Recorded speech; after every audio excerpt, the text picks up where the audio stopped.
We are making climate action more accessible and inclusive for busy working parents, hence an 8 p.m. meeting on a Tuesday night. There's never the perfect time for everybody, but this tends to work for a lot of families, kind of post bedtime-ish. And we're working to elevate the voices of parents and children and kids and build our collective power in this fight for children's futures. We come together like in some format like this about once a month in learning and action kind of meetups or general meetings. Our events tend to focus on learning and action, as I said. That's always built into what we do and us getting together. And it's been really great to be able to figure out how to do this virtually over this past year. And we intend to keep offering, I think, however we can, virtual offerings, but we're also excited maybe to know that somewhere in the nearest future, there will be some kind of safe in-person gatherings coming up too, which is how we started a little over a year ago. And that's just exciting to have in mind. So we've been around, as I said, for a little over a year, a lot of plans for 2021 and beyond, and you can learn more about all those things. Let's see. Nora has just dropped all the links into the chat. So on our website, and of course on social media, kind of everywhere that we can be, Facebook, Twitter, Instagram, etc. And that's a great place to find out what we're up to, upcoming events. And just a quick note, we are a volunteer-powered organization, and there's a lot of ways to get involved, to the minimal to the expensive. So checking out those links, especially our website, is a great way to find out about that and get on our newsletter, so you can learn more of what we're up to. So tonight, here's what we're up to. In a minute, we will hear from our first guest speaker, V. Paykar from Climate Solutions. She'll be followed by Erin Brown of No More Freeways PDX. We are going to save the Q&A discussion portion for the very end. So that we ask that you type your questions into the chat as they occur to you. And that way, so you don't forget them and we kind of have a sense of where the conversation's going. Erin and B will be able to see those too in case there's something really pertinent they can answer in the moment. But otherwise, we're going to try and save our whole conversation for the end. And everyone, please be advised, I'm not sure if we got it into the email, we do intend to record the session tonight. It's going to be recorded by another team member in like presenter view mode so that it's not showing any audience faces. It'll just be showing the slideshow that's being shown and the presenter who's speaking, but not the entire gallery kind of screen. So your faces won't be recorded. But that way, anyone who couldn't make it tonight, or if you want to access this information afterwards, you'll be able to, and we'll send that recording out sometime in a follow-up email in the next week. So without further ado, I'll turn it over to my co-host, Nora, to introduce our first speaker. Hi, everyone. So glad you could make it on this balmy Tuesday evening. And I'm here to introduce Victoria, who we're thrilled could join us. V brings a racial justice lens, working on elevating holistic transportation solutions, developing a strategic and equitable transportation agenda for electrification, transitioning off fossil fuels, and reducing the need to drive by advocating for people-centered transportation policies. Prior to joining Climate Solutions, she was an Environmental Equity Fellow at the Greenlining Institute and the Transportation Equity Associate at Center for Sustainable Energy. In those capacities, she worked on programs and policies to deliver equitable and intersectional climate benefits to low-income and communities of color. V graduated from the University of California, San Diego, with a master's in international relations and environmental policy, and from the University of California, Irvine, with a bachelor's in anthropology and international relations. Out of the office, V enjoys learning to play guitar, trying new foods, hiking, running, and educating herself on anti-capitalist theory and ways to create a demand for a more just and sustainable society. Thank you, V. Take it away. Awesome. Thanks so much, Nora. I forgot. I wrote that quite a while ago, but it's I appreciate the introduction. Nice to see everyone, new and old faces. As Nora said, I'm V. Paykar, and I'm happy to be here with you all. So I'm going to share a presentation that I put together because I'm a pretty visual learner myself. But I just have to make sure I can do it right. Just 1 second.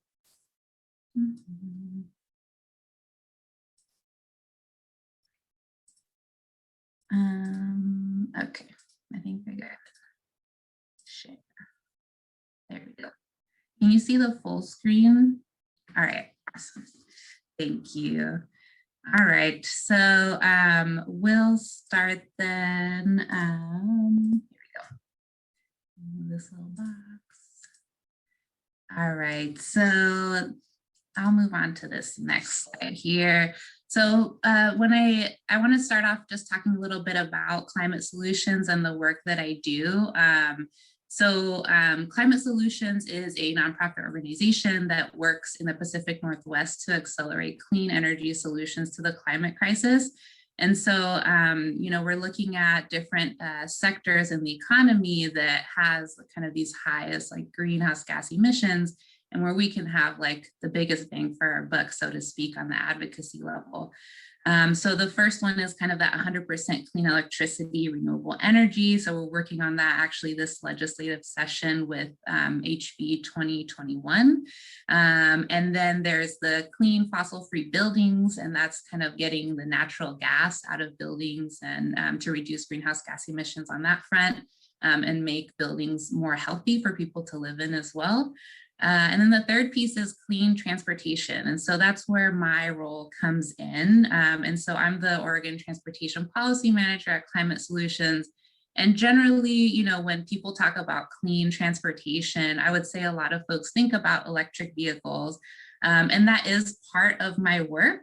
But there's also these other pieces that I really like to think about it in like a holistic way of how do we transform the transportation system. So we're not just reducing greenhouse gas emissions, but also if we're advocating for transformation, what does that look like? And so incorporating things like transportation justice, or if we're talking about reducing air pollution, we're talking about who's disproportionately burdened, and specifically looking at like BIPOC communities and low-income communities that have been kind of disenfranchised by transportation and land use policies, many of which were racist policies like redlining, and thinking about like eminent domain and where freeways were constructed, who was forced out, where they were placed, et cetera, that created the communities that exist to this day.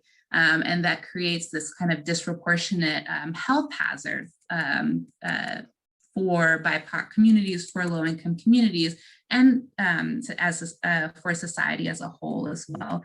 And then there's all these other pieces of clean transportation as well. So I mentioned like the electrification of all types of vehicles. So I'll go into that in a second. But also this piece of like reducing VMT, which stands for vehicle miles traveled. And so for that piece, it's really kind of thinking about how can we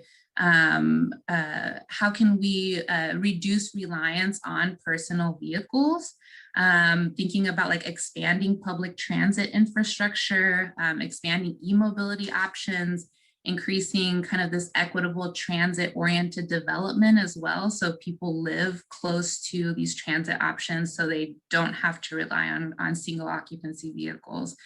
The transportation justice piece, I would say that's like really important as well as we continue to evolve the transportation system, thinking about how transportation is about access and not really about like getting from point A to point B, but how can we make transportation more accessible for everyone, more affordable, more efficient, more safe. I mentioned the air pollution piece, and then also this other piece of enhancing workforce development opportunities. So as we transition kind of this like electrification of the transportation sector, there's going to be a lot of opportunities to include this kind of workforce development and thinking about like this just transition and how are we ensuring that fair labor practices are being incorporated when we're advocating for these types of kind of infrastructure development as well. So now that we're kind of all on that same page of just like all the different pieces of clean transportation, and there's probably others too that I'm missing, but these are kind of the ones that I'm focused on in my work. So getting into kind of this transportation electrification. So this is kind of electrifying all the ways that we get around. So I've included different photos here. You have like the TriMet bus. TriMet is getting some electric buses. We hope sooner rather than later to transform all of its fleet. And in the meantime, as they're getting more electric buses, how are they making sure that they're in areas with like hotspot pollution areas so that we can decrease that air pollution in those communities experiencing that disproportionate air pollution burden. There's also kind of this medium and heavy duty truck electrification also going on. And so this year, we're working to ensure that the Department of Environmental Quality ultimately gets their commission to vote on California's standards for medium and heavy duty electric trucks. Again, for reasons, with redlining and all these other kind of racist policies from the past, it's just like, there's so much diesel emissions located obviously around like ports, shipyards, rail yards, et cetera, and busy highways. And so thinking about like the communities that live next to those areas, this is an environmental justice issue. And so that's something too that we're very adamant about advocating for and incorporating here. And then of course there's a light duty sector. So that's the kind of the private passenger cars, so electrifying those. And then everything from like the e-mobility, which is kind of this like bulk word for all that like shared scooters, electric bikes, electric trikes as well. So there's all these different pieces of electrification as well. And I just wanted to share too, I'm sure many of you are very familiar, but Multnomah County in Oregon, where we live, has an increased risk of cancer because of air pollution. And so this kind of, the quantity of like diesel pollution and air pollution here in Multnomah County is actually like above national average. And that's something that we're, working towards solving, not just like state level, but also regionally as well. So let's see. Oh, went too far. All right. So now we'll get into kind of Oregon's zero emission vehicle goals. So back in 2019, the legislature passed Senate Bill 1044, which established a statutory goal of getting 50,000 electric vehicles on Oregon's roads by the year 2020. And Oregon fell short of meeting this goal. Currently, as you can see, it's 31,977 electric vehicles in Oregon. And the thing is that we still have two other kind of interim goals for these like EV adoption targets. And so we have to get about 250,000 electric vehicles by 2025. So that's 4 years away, and we need about like 8 times the number of electric vehicles that we currently have on the road. And then the other goal is to have 90% of new vehicle sales be electric vehicles by 2035. Now that piece I'm like a little less concerned about because, as many of you might have heard, California recently announced that they're going to start selling only electric vehicles by 2035. And California, like whatever California does, dictates what the rest of the market has because they're one of the largest car buyers in the world. And so I don't think that'll be a problem for Oregon, just given like what will be available by that point. But to get that 250,000 electric vehicles by 2025, there's still a couple things that we should be doing to kind of ramp up and kind of exponentially ramp up the electric vehicle adoption that we're currently seeing in Oregon. So I'll get into that in the next 2 slides here. So this year, there's 2 EV or electric vehicle bills that are at the Oregon legislature. And so the first one is HB 2165 and the other one is HB 2180. So 2165 expands the Charge Ahead electric vehicle rebate program, and that's the vehicle rebate program that's for low and moderate income residents. So it's an income qualifying rebate program. There's also a standard rebate program that folks of all incomes can apply for as well. And so this one would expand that income qualifying rebate, and then it would extend kind of state incentives for the purchase or lease of electric vehicles. So that's like extending all rebates for electric vehicles, which was poised to sunset in the next couple years. And the other piece of that is it would require utilities to invest a minimum of 0.25% of monthly meter charges in electric vehicle infrastructure and programs. And so this is something that's currently already being done by a lot of the investor-owned utilities here in Oregon, but this would just like make it and they put it into statute that they would be required to do no less than this amount. We would like to see a lot more investment, and that's something that we're constantly working with the utilities to push them to invest in kind of expanding this infrastructure and helping the state by thinking about how to expand public charging infrastructure that's accessible and affordable, especially for people who don't have access to like their garage where they can easily charge an electric vehicle. And yeah, so the infrastructure and programs would be things like purchasing car share programs or electric school buses. And also part of this bill, that 0.25% of the monthly meter charges would be required to, at least half of those funds would be required to serve underserved communities. So that's something too that we're happy to see, but again, are rooting for so much more investment in that. And then HB 2180 would require new construction to be built electric vehicle ready. So that's just as new construction is done, that you would have kind of this, the groundwork, like the wires underground ready to support an electric charger that is installed, so that if you did want to do that later, you don't have to like dig under this like concrete and asphalt. It would already be there, just ready for the equipment itself. So I'll end here with this kind of like, what else do we need to accelerate our transition? So those two pieces of legislation I would say are important, but I think we need a lot more action done. Luckily, those two pieces of legislation so far seem to be having bipartisan support, which is good. It looks like there's been a lot of work done by EV advocates and working both on like Democrat and Republican side, and now just knowing that this is happening, so this is something that either you're prepared for or you're not. And so a lot of legislators are interested in just making sure that they have these policies in place to make sure that they're able to serve their constituency.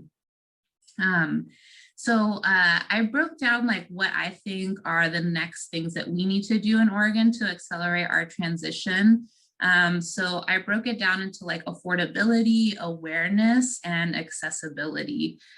So for affordability, I was thinking, we need to ensure that low and moderate income households are able to receive rebates that make the total cost of new and used EVs competitive with their conventional gas-powered counterparts.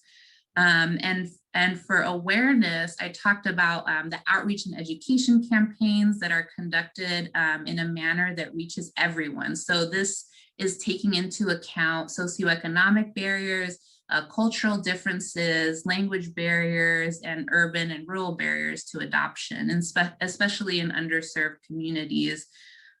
So far, it's like there's a lot of people, for example, that don't know about electric vehicles, don't know about the electric vehicle rebate, and also just need more, awareness of like what happens when I get an electric vehicle. Where can I charge, especially if you're living in an apartment complex without, for example, a dedicated parking spot or a garage spot where you can easily say like, oh, I'll just like plug my electric vehicle in here.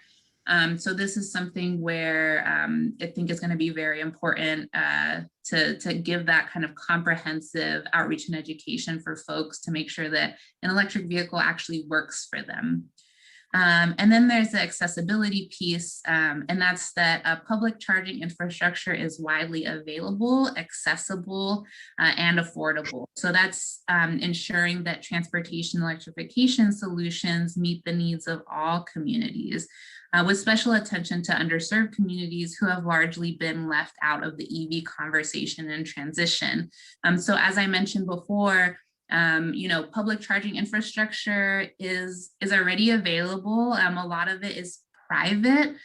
So it's like privately owned. So the rates are, they're more expensive than if you were to charge at home, if you actually had a garage to charge into. It's still cheaper than paying for gas, but it's not the same as if you had a garage to charge into. So that's where we're working with utilities to see how they can widely spread this like public charging infrastructure, kind of looking into at the federal level too, to see what kind of infrastructure investment will be spent on electrification of the transportation sector. And so this will also be really important to get more EVs on the road, since not everyone has access to their like a garage, or even if they did, they might not have the ability to, if they're renters, to actually like change their structure or anything like that. And it's also, it can be very expensive if you have to upgrade your electrical panel and things like that. So those are the pieces that I think we really need to work on here in Oregon. And these two policies that I talked about earlier, I think do, tackle a little bit of it, but there's still a lot to be done. And yeah, I'll leave it at that. Thank you so much, Vi. That was super informative. And like I'd said, like Maya mentioned before, it'd be great if you either want to hold questions for Vi to the end or put them in the chat. And we're going to go to Erin now and hear about many things, not least of which, of course, the proposed freeway expansion here in Portland. Aaron Brown, his, is a co-founder of No More Freeways, the grassroots campaign to stop the Oregon Department of Transportation's $800 million freeway expansion in the backyard of Harriet Tubman Middle School. He's held leadership roles in municipal and regional electoral campaigns that have raised $2.7 billion in funding for schools, teachers, sidewalks, and parks. Aaron is the former board president of Oregon Walks, the state's pedestrian advocacy organization, and is the head coordinator to host YIMBY Town, a national conference of abundant housing advocates, which has been rescheduled due to the pandemic. I believe it's going to take place in the fall, Aaron. We'll see, hopefully. We're not sure. Okay, TBD. He volunteers with Sunrise Movement PDX, Portland Neighbors Welcome, and other organizations working at the intersection of housing, climate, and transportation justice. Aaron graduated from Macalester College and lives in the St. John's neighborhood of North Portland with his partner and their rude cat. All right. Well, hey, thank you, everybody. And thank you, Nora, for hosting this. Thank you, Vi, for that presentation. My name is Aaron Brown. I use he, his pronouns, and I'm just gonna, this is a combination of a couple different slideshows that I've given over the last 3 years. So if it feels a little disjointed, it is, and I apologize, but I really just kind of want to talk about like who I am and why I care about this sort of stuff, why reducing vehicle miles traveled is sort of the other side of the coin from the question of electrification. Specifically talking about why I and Chris and a handful of other folks that are involved with this call have spent the last 4 years of our life committing career suicide to attack ODOT's $800 million Rose Quarter Freeway expansion, and kind of what that fight has really taught me about the climate crisis and how to do organizing around it, and what an organization like Families for Climate can be a part of, and to invite you to an event that we're hosting next week. So I say that Oregonians are a lot like salmon. We, I grew up here. You leave and then you return because you go out to the ocean and everyone's salty and trying to eat you and they're mean, and you return to spawn and die. I don't have progeny at the moment, and I may not, we'll find out, but ultimately I'm someone that left Oregon but came back, and I've just really been invested in kind of community advocacy in my decade since I returned from college. I've done a lot of hustling with a clipboard. I thought I wanted to be an urban planner, and I realized in that process that I cared more about who showed up to meetings than actually who staffed them and what government agency was part of it. And so that really led me to my work with Oregon Walks. Did a lot of work to help pass the Vision Zero resolution to force the city of Portland to try and eliminate traffic fatalities. That was passed in 2015. It had a goal of getting to 0 fatalities by 2025. Fatalities have gone up since then, so we've got a lot more work to do. I've been, as my introduction said, I've been working on a lot of municipal campaigns, so I apologize in advance for all of the taxes I probably raised on you over the last couple of years if you live within the city or region of Portland. But and I come to you today grateful for your time and interested in kind of exploring how you as individuals and members of Families for Climate can be part of this conversation about decarbonizing transportation. So V said it great. There's two really central, a lot of this stuff is wonky and complicated, but it really boils down to two parts. People got to drive less, and everything's got to be electrified. And whatever, driving and whatever buses and whatever bikes, we need to find as many ways as possible to get everyone off of fossil fuels and onto the grid so that, these colleagues at Climate Solutions and other folks that are really pushing for getting all of the wind turbines and solar panels up to retire all the coal plants, right? So setting us all up in a manner that all of our energy is coming from clean sources and that we can use less of it by using less energy. I bring up this image here.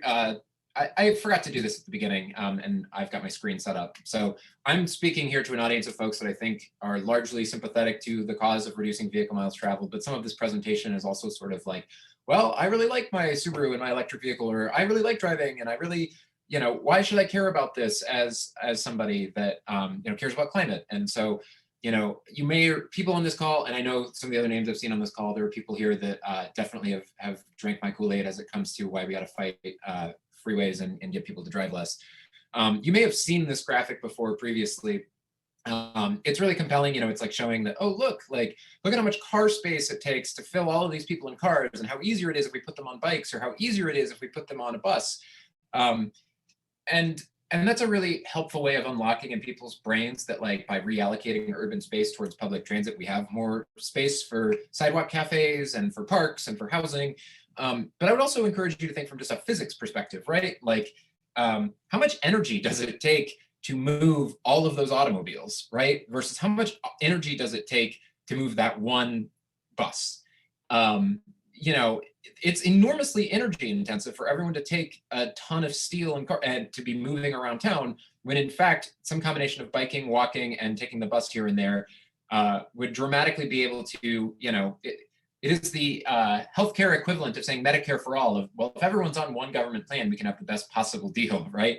So I bring this up just to really encourage folks to think about, if we're really trying to, honor the urgency that the climate crisis and the IPCC report demands of us, that part of it is finding a way of moving around town that uses as least energy as possible.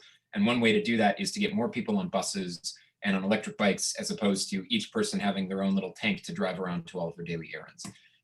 So the question of how we do that, we have to build communities where driving is simply less necessary and discouraged, and where biking, walking, and transit make more sense. So I put in a screenshot here of the St. John's neighborhood where I live, and let's compare that to the image below, which is sort of exurban Clark County, which is about 7-8 miles north of us here. And the image on the far side is of Hamburg, Germany, which was the last travel I got to do a couple of years ago before the pandemic. And these are not to scale, to be clear, but just trying to demonstrate what it meant in Hamburg, that my family and I were jet lagged by the time we got there, and it was 9 p.m. or it was 11 p.m. on a Friday night. And we walked down the street to the main part of town, and there was a bus reader board that had 17 different buses that were all coming every 5 minutes. And just that sort of frequency and the freedom that came from it, that there were every ounce of town, I could catch a bus that was clean, that was efficient, that was affordable, that was reliable, that was ADA accessible. And wherever I wanted to go, I didn't need a car. And in fact, the urban design discouraged me having a car. There wasn't places to park. It was expensive. There wasn't very much lane space. I had to watch out for pedestrians at every moment. Each of those things add up on top of each other. And that gets to this general notion that climate smart land use and transportation policy is about building dense, walkable neighborhoods with abundant and affordable housing connected by frequent, reliable, and accessible transit. So, this is what towns look like before heavily subsidized automobile use after World War II. And I put the logo of Portland Neighbors Welcome on the side.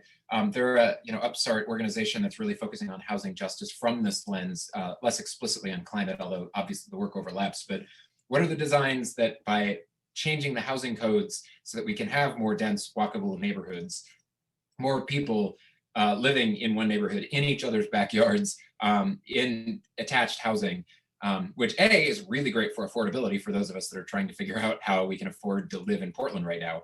But B, in terms of building houses that require less energy to get around, and the houses are also smaller, so they're attached, so the energy that they require is less as well. I mentioned World War II, right? And in 1956, the Dwight D. Eisenhower Act signed, and a little known provision in there said that, by the way, all of the interstates we're building are going to run all the way through cities.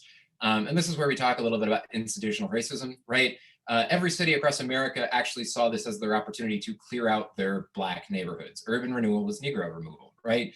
This whole notion was about saying local policy in every city around the country realized the federal government would give 90% of the money necessary to essentially tear out. This photo here on the left, what that building that you see is Harriet Tubman Middle School as it exists today. That was a dense walkable neighborhood that got totally plundered, right? This is what it looks like today. And you can see where all of the parking lots are that used to be the sort of dense walkable neighborhood that the Hollywood neighborhood now looks like today, or that St. John's in some parts looks like today, right? This is at that same scale, inner Southeast Portland, that's Ladd's Addition. There were different demographics that lived in Ladd's Addition than lived in the Albino neighborhood, AKA white people versus Black people. And this part of town was able to fight off some of the freeway expansions that happened where the Albino neighborhood was not, right? So I bring up my homeboy, Ta-Nehisi Coates. He's not my homeboy, I'm just honored to have read his books and saw him speak once. But he talked about this whole housing policy as plunder, right? That reparations requires acknowledging the plunder that happened. And so this photo on the right is a photo of what is now the intersection of Williams and, it's not Russell, I believe. But this is what inner North Williams used to look like, and that is an empty lot to this day, right? This was all part of racist urban policy that was about decimating the Black community because the city just didn't want it to exist anymore. And this is now some of the most valuable real estate in the city today, and it's run by white people. So when we talk about like the racist intrusions that have happened in our city, and we talk about should we be removing or expanding these intrusions that happened in the first place in these communities, it's really important for us to just acknowledge that history and to be saying like, this is a literal and metaphorical scar that ran through the heart of the largest Black neighborhood in the state of Oregon. Should we be burying the scar, or should we be like removing the scar tissue entirely to try and like provide healing, right? I skipped ahead a little slide. Anyway, we have been fighting the Rose Quarter Freeway expansion because we don't believe that ODOT is interested in addressing restorative justice despite all of their woke washing and all of their PR, but that they are in fact like trying to continue to widen the freeway into the backyard of Harriet Tubman Middle School. This presentation, I don't have enough time to go through, watch this video in particular, but a key detail that we just need to make sure we're all clear on, there isn't a single freeway expansion anywhere in North America that has solved traffic congestion. And I'm just gonna sit for a minute and say it again. There isn't a single freeway expansion anywhere in North America that has ever solved traffic congestion. This concept of induced demand, right? The easier we make it to drive places, the more likely people are to do so. We exist at a time where driving is free, right? It's heavily subsidized. We're building all these roads for free. We don't charge people to drive. We don't, gas is super cheap because we subsidize it through foreign wars and all this other terrible stuff that we do. And we don't pay for the externalities of the air pollution and all these other sort of things. So when I, in St. John's, decide I want to go to the Lloyd district, I can choose between taking a bus that gets stuck in traffic that arrives every like 30 minutes from my neighborhood, or I can drive and it costs nothing. And the only problem is it takes a couple minutes getting on the freeway through the Rose Quarter because it's congested.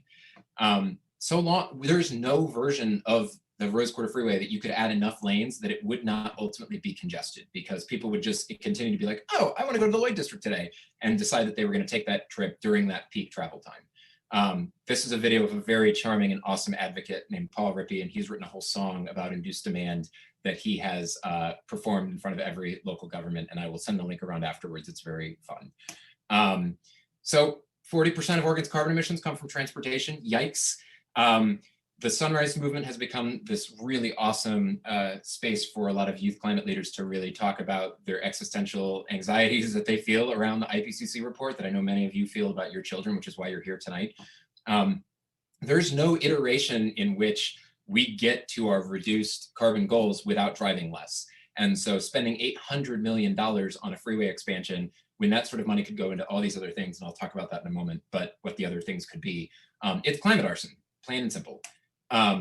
We talked a little bit about air pollution, and this is something that, and V is the expert on electric vehicles, so I don't want to speak out of turn, but there's a lot of talk about how electrification is going to inherently solve all of the air pollution issues, and that's not necessarily true, because there's a lot of research out there that shows that there's a lot of nasty air particulate that comes from tires, that if you happen to live near a freeway, the air pollution and noise pollution are just absolutely miserable, and switching to electric vehicles doesn't necessarily mitigate those substantially, right?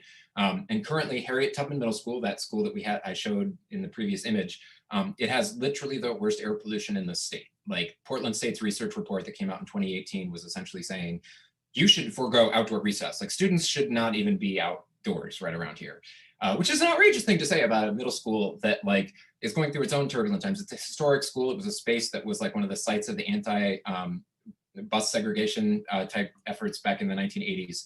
And is currently, despite the gentrifications and demolition of the Black neighborhood, Tubman is 60% non-white, which is really remarkable given the neighborhood that's there. And I think that that's something that gets lost in a lot of this discourse that, I think we've been talking a lot about air pollution and the right to breathe in the context of the murder of George Floyd, in the context of the wildfires that kept us all in our houses, in the context of a respiratory pandemic that killed 550,000 people based on their ability to breathe, right? And we saw all of the ways that all of that impacted people that were low income, and especially communities of color, and especially Black and Indigenous Oregonians, right?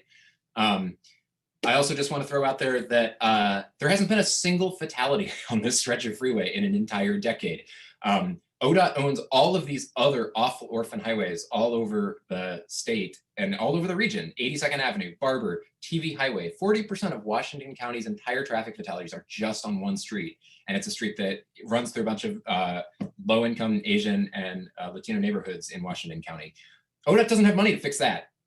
They do have money for all of these freeway expansions, right? Like ODOT is dumping that responsibility on the city and region and other places to make some of those fixes, but they don't have the money to fix this sort of stuff. So again, like ODOT is trying to safety wash this project, but if you were serious about, the urgent threat that and disgusting epidemic of traffic violence that disproportionately hurts low income senior citizens, we would be safe routes to school. We would be investing in all sorts of things instead of freeway expansion.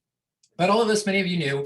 And I threw this out here because I just really appreciated this. This is a dated slide from a couple of years ago, but just showing that like, we were all just sort of assumption like, yeah, traffic sucks, build more lanes, let's go.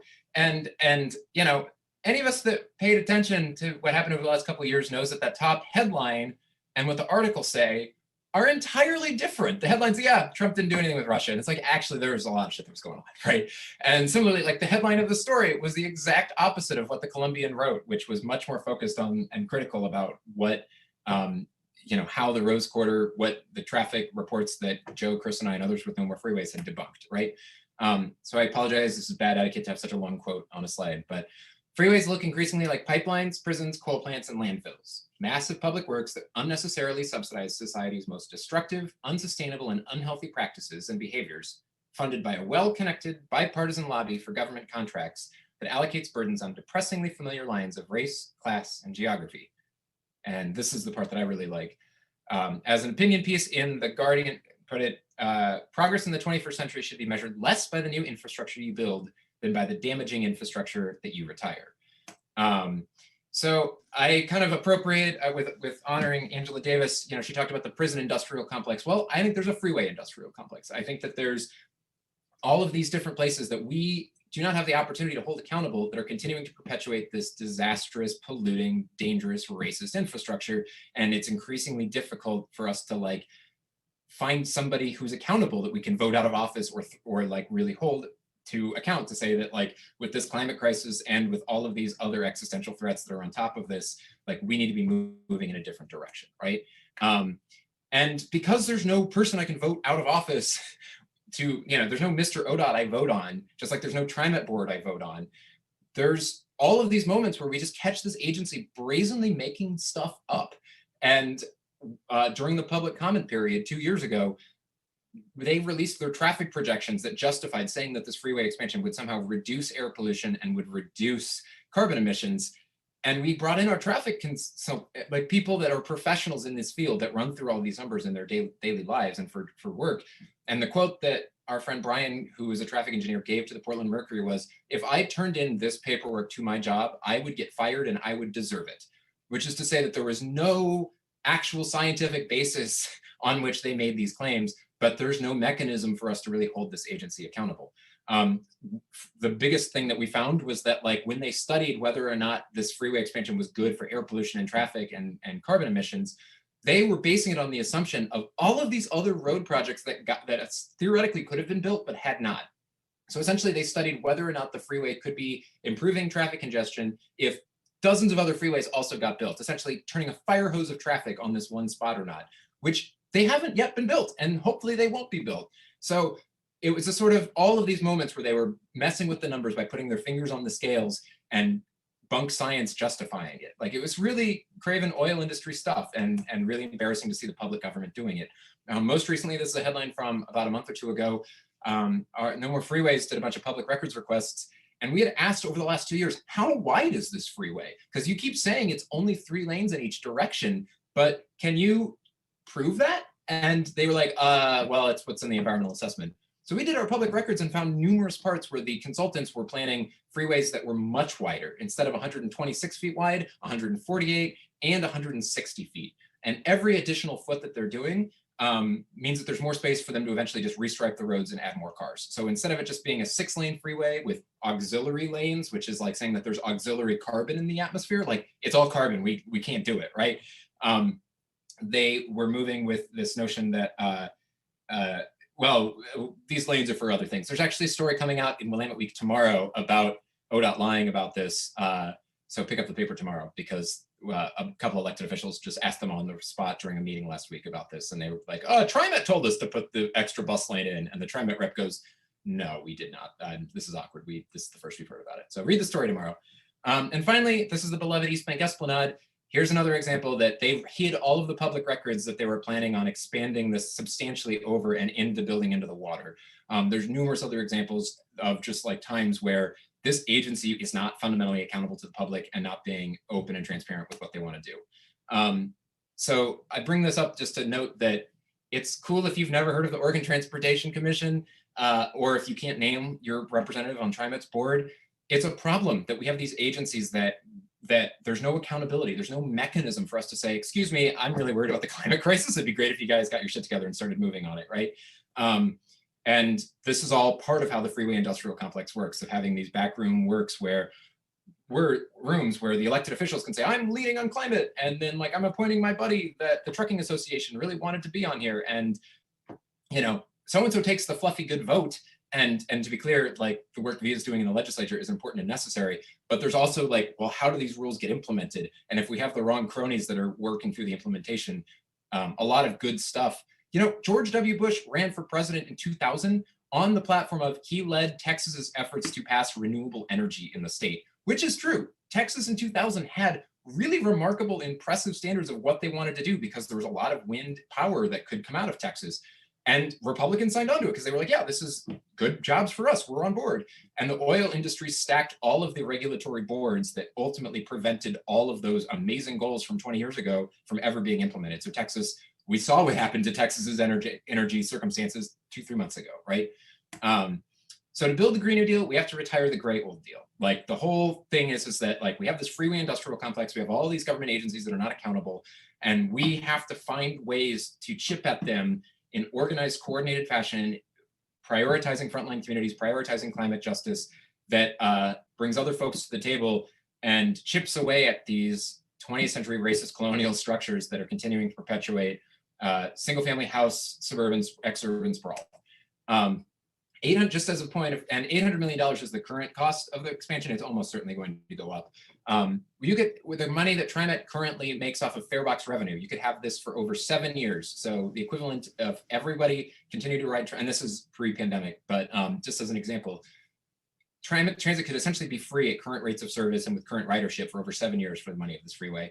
You know, the housing bond, we have so many sidewalks, we have so many orphan highways. How will we ever pay for all the things we want so long as we're dumping all of our actual resources into the 20th century solution for a 21st century problem? I always like to just remind myself, like, it's okay if you like driving, and like, I admittedly like hamburgers, and I've been getting really good at grilling tofu in the last couple of weeks. I'm getting better at it. I'm working on it. But you know, we all have different hills that we're going to die on. And the important thing is that politics is the moral multiplier, meaning killing freeways and making transit more accessible. You can still drive everywhere you want, so long as you're cool with paying a little bit more for it, being slightly more inconvenient at times, but also living in a community where you don't have to drive for every trip. Maybe you want to walk sometimes, maybe you want to bike sometimes. You know, it's roughly 25% of Oregonians can't or don't drive, either because of disability, because of age, because of income. Getting those people to move around has huge economic and moral implications, and we can be making it that those folks have options that will ultimately make it easier for you to drive somewhere at that same time too, right? I talked a lot about the roads corridor today. I just want to point out that, like, it's not the only freeway expansion that's currently on the pike. You know, we had some folks in the chat talking about the IBR, the Columbia River Crossing 2.0 that's coming down the pike. We have on the left here the 217 project, and the one above is 205. You know, No More Freeways doesn't have the effort and capacity to track every one of these, but you know, we're involved with the state legislature in figuring out where the funding is coming from and how we chip away at it. So to wrap up on this, there's an organization called Albino Vision Trust, and they're coming back to the stuff we were talking about at the beginning about like plunder and about like racism, and saying like, okay, this used to be the largest Black neighborhood in the state of Oregon. What if it were to become the largest Black neighborhood in the state of Oregon again someday? And I see my job with No More Freeways is to fight off the folks that want to widen a freeway through here and make it as possible for something new to blossom and grow in this space. And to think about, you know, and Albino Vision and No More Freeways are largely aligned at this current moment around the freeway fight, and you know, we're in contact frequently. But you know, their goals are different than ours. Ours is like all about retiring the 20th century bullshit so that the 21st century can bloom. And the 21st century is a non-white, you know, thoughtful, restorative justice approach to this neighborhood, not letting ODOT call the shots and call it restorative justice. So thank you all very much for being here. I just want to point out that we've got some very, very exciting news that I am not allowed to speak about at this moment, but it's dropping next week. And we're having a rally. It'll be in person. It'll be outdoors. It'll be kid friendly. Please wear masks. We're going to stream it online as well. So if you don't feel comfortable being out in public, you'll be able to watch from home. But next Friday, April 9th. And I look forward to hopefully seeing some of you there. And I'm going to answer some questions, but thank you all for your time. Climate leaders don't widen freeways. Thank you so much, Aaron. That was fantastic. I want to start off our question portion of the evening with a few questions I just want to kick off. And if you have questions for our panelists, please put them in the chat now. Oh, there you are. Aaron, one of the things that I was hoping you could address that I might have missed in your presentation, but is congestion pricing. And for a lot of people, first off, I think they're like, what's the difference between tolling and congestion pricing? Either way, like, I pay some money to go on the highway, right? So like, what's the difference? Is there one? Why does it matter? And so I was hoping you and or V could maybe hop in and kind of fill people who may not know in on the difference between those two things, because they are different. And then maybe speak to, hey, why doesn't ODOT try congestion pricing first before they spend almost $1 billion on concrete?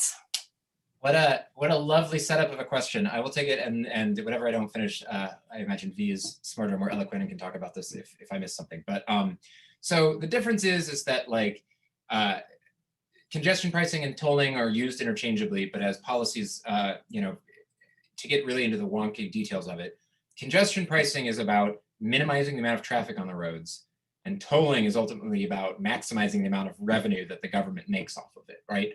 So the difference is that, like, if you were to decide at midnight tonight that you wanted to drive to Seattle or go to the casino or somewhere north, like, you drive over the bridge and there's zero traffic this time of night. So it would cost you $0 if we had congestion pricing, but it might cost you $3 whether you drive at 12 in the morning or at rush hour.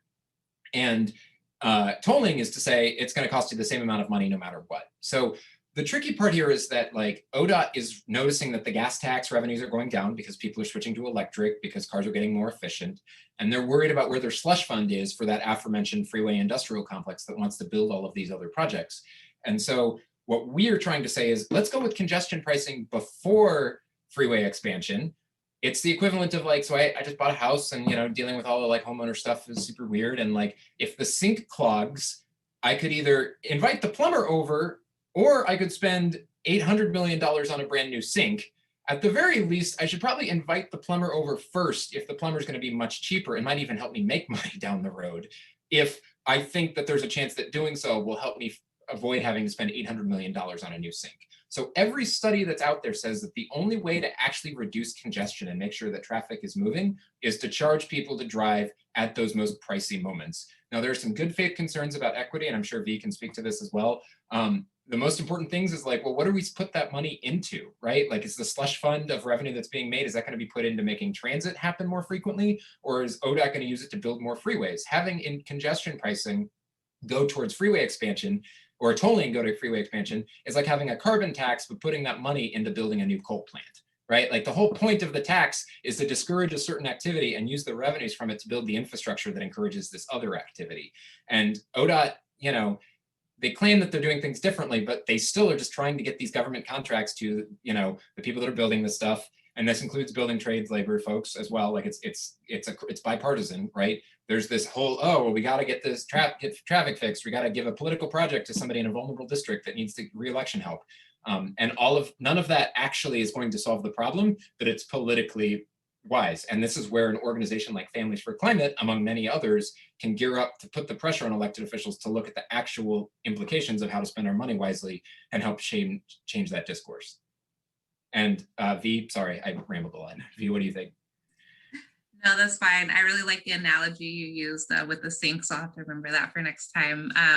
But yeah, I think like the equity piece, as Erin mentioned, that's something that, you know, cities across the world are thinking about, and some have even implemented. So thinking about, you know, based on your income, how much you're paying into that congestion pricing as well, to make sure that this fee is progressive in that sense. So that's also really important. And I think that ties back into the question that, like, as, you know, housing in the urban core gets more expensive, people are displaced. And so therefore you're penalizing people for having to live further away because they can't afford living in the city and can't afford to take, you know, more like efficient public transit that's at the urban core, and you're penalizing them because they have to drive in. So I think that that's also like a very important question, and just relates back to the need of like really like shifting the mindset of transportation. And so I really love that quote that the Albino vision mentioned, where it's like, let's retire 20th century and like really reimagine 21st century. And I think that that's something that we have to do. Like, as we continue expanding, how are we thinking about like creating cities in like this 15-minute city, and not give priorities to like cars, to do like build a city for the car, but build a city for people. And wow, what a concept. So that's something that we could totally be doing and advocating for as we move into this this transition into the 21st century. And just to follow up on that, I submitted 2 links into the chat, one of which is about a letter that No More Freeways, everything you said I 100% agree with. And I'll just add like, another reason to build more housing close in, right? Let's build more housing near transit so that people don't have to get priced out, especially affordable housing. We should have low income exemptions. We should also have data privacy and protections in there. And, you know, I agree that congestion pricing could be unfair to the poor, but is our current setup fair to the poor? Like, absolutely not, right? So this question of like, is it equitable? It's like, okay, well, are free roads equitable? No. So what does that look like? And yeah, the opportunities to turn congestion pricing, you know, a low income woman that lives in, a single mom that lives in Aloha and has a job in Portland somewhere, currently her only options to get into town are to drive through congestion, which is miserable and expensive, or to take a bus that gets stuck in traffic that doesn't come very frequently. If you had congestion pricing exist and the money went into transit, she could have two options. She could drive on the days that she was late to work or needed to move something big, and the bus would be an awesome option as well. So there's a lot of good faith concerns about congestion pricing, and obviously I am not the person to be like saying what they are, as much as there are ways to bring community advocates to the table to help stand up for making sure that this policy works right. Mm-hmm. Thank you, guys. And I think actually, you know, I have a comment about what we're just talking about here, and then I want to go back to a question that was a little further back in the chat, which was that, you know, when roads are free, but all the costs that we're all paying are invisible, it's really hard. You know, I think a big part of getting people to kind of see our whole transportation system more holistically is like making those costs visible, like helping people to see the invisible costs of, you know, air pollution and road safety, and, you know, you've mentioned so many already, and carbon emissions, obviously. So Karen asked V, you talked about the importance of educating people on the rebates available for EVs. It seems like a big challenge. Who is doing that work, and or what more should be done? Yeah, that's a good question. So actually, when I started in the transportation field, I was working on like California's clean vehicle rebate project. And so I was specifically doing like education and outreach, specifically with Hispanic communities at like community events and things like that. So that's why like I totally underscore the part of like making sure outreach and education is available in all types of languages that that the population speaks, et cetera. But I think that you know, what's most important is, so far it's like there's a lot of different organizations that are doing like education and outreach, but kind of like not working together. And so that's something that I think that should be, you know, undertaken like by the state. And then the state is like contracting out to, for example, community-based organizations that already have like this relationship and trust built in a community. You know, in California, there was a lot of work to work with community-based organizations who are doing like weatherization projects and doing like outreach and education for the different kind of incentives that exist for those programs. And so like putting that together with like electric vehicle outreach and education was super successful because it was just like, oh, this extra thing. And again, just like kind of that phrase of just like meeting people where they're at is super important. And so I would say that that's something that, in my opinion, should be done here in Oregon. If Department of Environmental Quality is like leading that effort, like pushing the funding to the community-based organizations and to other organizations within different regions and counties across Oregon, I think would make a huge difference because they know where their community they're at, what they need, what their barriers are, et cetera. Mm-hmm.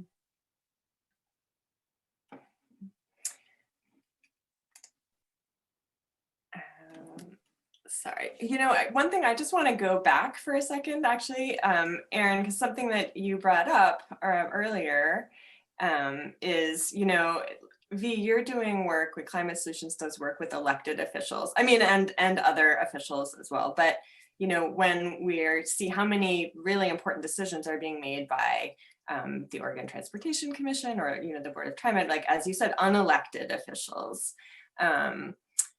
you know, appointed people who are appointed. So there's like levels of remove and they're not directly accountable to voting constituents. And so, you know, it's really hard. Like we can all go to our representatives or our senators and say like, or we can write letters to the governor and we can say like, we don't like what they're doing, but you know, it feels really hard to have a channel to like affect like direct change. That's like really deeply frustrating. And I guess, you know, I suppose this is one of those more an observation than a question, but I actually am curious if either of you, you know, given that that is the situation that we're dealing with, like what is the most effective way for us to, yes, we can pester our legislators, but like beyond that, is there stuff beyond that? V, do you want to take this one first? Sure, yeah, I can answer really quickly. I think, kind of to Aaron's point, it's like if you don't know about the Oregon Department of Transportation, it's for a reason that you don't know about that. And so it's just like legislators are responsible for their constituents. The commission who is appointed, they also are responsible to the citizens of Oregon. So in that sense, whether they have like, you can like email them and be like, hey, I'm interested in this. This is why I support like this or don't support this. So that's a piece too, I feel like that is not really talked about. And then also just like attending those hearings in a similar way of just like at the legislature. So I think that there's like a lot to be done on that side. Personally, I'm just like, it is really frustrating with commissioners because, I mean, it's hard. It just like adds that level of like bureaucracy. And a lot of times like some commissioners don't have like the experience, for example, thinking about ODOT and like who has experience in congestion pricing, for example. It's like, well, there's like, that's a gap that's missing. How many ODOT or even TriMet to that extent actually rely on public transit to like get around, so I think that these are like the questions that we should be asking ourselves. And ultimately it's like governors appoint these commissioners. And so like, as I think that relates back to just like thinking about like what a healthy democracy looks like and how like community members are engaged in like all these different pieces of democracy that ultimately like we're not educated about because it serves the status quo and it serves like big interests. So I mean, I can go on that, but I just wanted to like name those pieces. That's great. Yeah, I mean, everything V said, I would add to it too, right? That like it's easy for us to talk smack about all these unappointed commissions, but our elected legislators right now are not exactly pretty accountable or doing anything good right now anyway, right? Like, I don't know how many folks have read the headlines of what happened just today, but apparently the Republicans are making a big stink out of being on the floor at the current moment, and they're making a robot read all of the legislature. Like, there's a robot reading a bunch of bills to an empty floor right now as a stall tactic because the Republicans are just trying to prevent the Democrats from passing literally anything, right? And V and her colleagues and other folks that were involved with the effort to pass the carbon bill over the last couple of years, Republicans fled the state, right? I mean, like, democracy is at stake here, right? And not to be, super grim on a Tuesday night, but like it is. And it's profound. I think it comes to like, all right, well, as opposed to just pretending everything's fine, what are the direct action tactics that we can take to raise, we have the people power. Like, the world agrees with us on air pollution, on climate emissions, like especially in Oregon and especially in Portland. Like, there is unfortunately very powerful machines that have really good propaganda, that have really deep entrenched relationships that a lot of us haven't been able to build, especially outside of the region. But, when we have a big rally next week and we get a bunch of television cameras there and people see a giant crowd of people, hopefully keeping distance, all wearing masks, that sends a message to our elected officials that, like, yikes, this is something we need to pay attention to. And at the end of the day, they may have all of the people, and they may have all the lawyers, and they may have all the lobbyists. Well, they have all the votes, they have all the electeds, but we have the people, and we have the moral righteousness on our side. And the unfortunate history of America is that's not always enough. But without that, you have nothing, right? And there's such a like moment for us to really be learning about learning from the abolitionist movements and about the civil rights movement, about how do we think of the climate crisis in those stark terms, where we need to just fundamentally name what institutions are in our way from and individuals. It's not just, it's people are in our way, and whether that's an Oregon Transportation Commissioner or it's whoever is appointing them, we have to build power. Like, power doesn't just exist, it is built through long-term organizing, through getting involved with your local Families for Climate organization, through donating to your local civil rights and social justice organizations and mutual funds, and just building those deep relationships that then you can I hate to use the word weaponize because it's very militaristic, but like the communities that you build in your day-to-day life are those that can be turned into the power of who you get to turn up at your events. there's another question in the chat, and then we should probably wrap it up because it's getting late. Lindsay asks, how do we intend to create equity in audience? How do we take our message to the BIPOC community and beyond? I don't know if either one of you wants to jump in on that one first, or I just had a quick clarification. Is it how do we intend to create equity in this particular audience, Lindsay, or? Yeah, so what I'm posing and asking is, how do we gain trust within the BIPOC community? Because the audience right now, and I'm so grateful for the support, but the audience right now does not necessarily reflect the problem and the people who are affected first. And so, you know, what I've been racking my head on in the last few years is how do we bring that trust forth and broaden the work, so we have the community listening and forming alliances where we can really get some work done, where it's just not like a savior complex, but everyone is actually working and moving. So any ideas on that would be like excellent, but I'm wanting to know more. Yeah, Aaron, should I go first and then you jump in, or? Yeah. Or do you want to go first?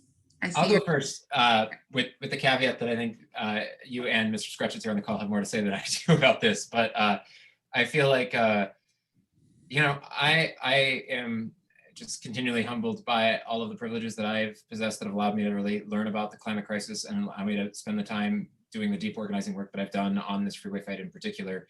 And a lot of it is learning to just shut up and show up. And, you know, when I was getting involved with the Harriet Tubman community at the first point, it was a lot of moments where I was like, oh, I can't wait to just storm in here and explain what ODOT's doing, and everyone here is going to be excited to just join my cause. And I showed up at the PTA meeting, and these parents were just roasting some poor administrator from the building because, like, the district's middle school teacher, or some geometry teacher or somebody had just left. And all these parents are like, how the hell is my kid going to learn geometry? I'm just trying to send my kid to high school next year. And I was like, I'm theoretically, you know, James Baldwin talked about the fires burning next time. Like, I think of the freeway expansion as something that's happening to Tubman in 5 years. This parent is worried about what their kid's education is Monday, right?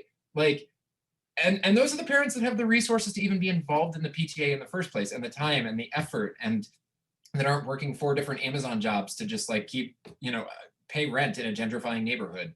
And so, you know, I sort of see it as like, you know, those of us that have these resources need to learn, you know, how to mobilize them. And sometimes it's wealth and sometimes it's attention to just show up and go, you know, like, I'm going to just show up at a lot of PTA meetings over the course of 6 months. And eventually, like, I'll build the trust and be like, yeah, that really sucks. And like, I'd love to chat with you about this sometime on your own terms. Like, have you thought about this? And like, and I don't claim to be perfect at it as much as it's an ongoing process of being really humble and continuing to ask oneself, how do I see other people's struggle as intertwined with mine? And how do I meaningfully show up for these causes in a way, you know, a lot of transportation advocates in the North Portland neighborhood have been kind of jerks. I mean, the conversation about the gentrification and bike lanes on North Williams was a really prime example of a lot of like nerdy white bike nerds coming in and trying to say like, we need to make this neighborhood more bike friendly. And all the Black folks in this gentrifying neighborhood saying like, we were complaining about gun violence for years and y'all did nothing. And then as soon as some white people in their goofy outfits and spandex showed up, then suddenly you're willing to like, you know, take away my parking spaces that I now park at because I live in East Portland and I'm driving once a week to see my neighbors I don't live near anymore, to see them at church. Like, go screw yourselves, Peabot, right?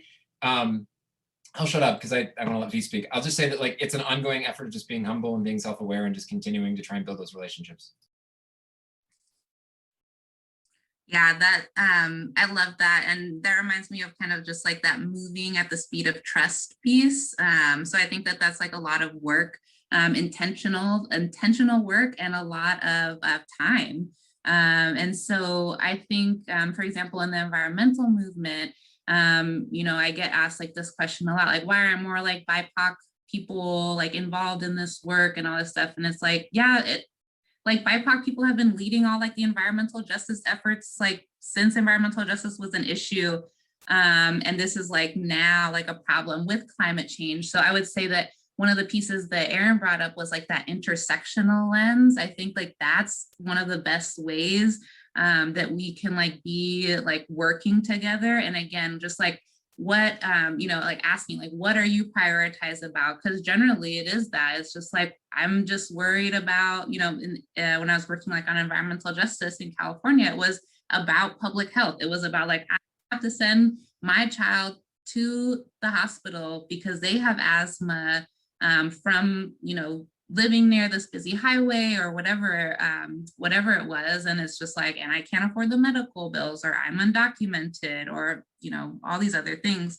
So I guess like in the environmental justice space, there's also so many ways to like, to be intersectional and to be intentional about like how we can. So if, like as when I was, when I mentioned about my presentation earlier, it was like, yeah, Climate Solutions has this goal of like greenhouse gas reduction emissions. But at the end of the day too, in my mind, it's like, I'm not trying to like solve climate change if our world is going to remain the same how it is, because like this world is just so not working right now. And so in that piece, it's just like, how are we bringing in all these other justice lens and issues that people have to deal with on a day-to-day basis in our environmental work? Because ultimately that's what we're trying to do. We're trying to not just like stop climate change, but also like build a better world and a thriving world where everyone can thrive in that sense, and not just people who have been given that privilege because of racist policies that are, perpetuated to this day. So I think the answer for me is definitely being like intersectional and multi-justice faceted. Build back better. Thank you. Wow. I wanted to initially was just thank you for your presentations and the information and what you've shared, but ending like this, it's so much more than that. I think you've given us all a lot to think about and to take with us, and a lot to do, which is really kind of the point too. It's not just thinking about it, but like, what are we going to do with this? There's a lot for us to be doing. I appreciate both of you so much, and your time and the work you're doing, and all the ways hopefully that we can be supporting that. If you want to learn more, everyone, about Bee's organization, about climate solutions, check it out at climatesolutions.org. Aaron's organization is No More Freeways, pdx.org. And the link should be in our chat. And thank you to everyone who made it tonight and joined and stayed with us. And please stay tuned for upcoming events. We meet about once a month. As we said before, we'll be announcing our next meetup soon. Look for something in April, likely, hopefully in person. Earth Day is coming up. There'll be a lot of organizing around that in the community and in our group and in the city. Check out our newsletter to see what's coming as well. And a big thank you to Nora Lehman for your leadership and planning, promoting, co-hosting this event. Thank you to Katie for being our co-hosting superstar and tech support. And just thanks to all of you for joining and spending your Tuesday night with us. We hope to see you in the future gatherings, both online, in person, however we can. Maybe at the rally next Friday. That would be great. Yeah, thanks so much. Hope Thank everyone you. has a good night and take care.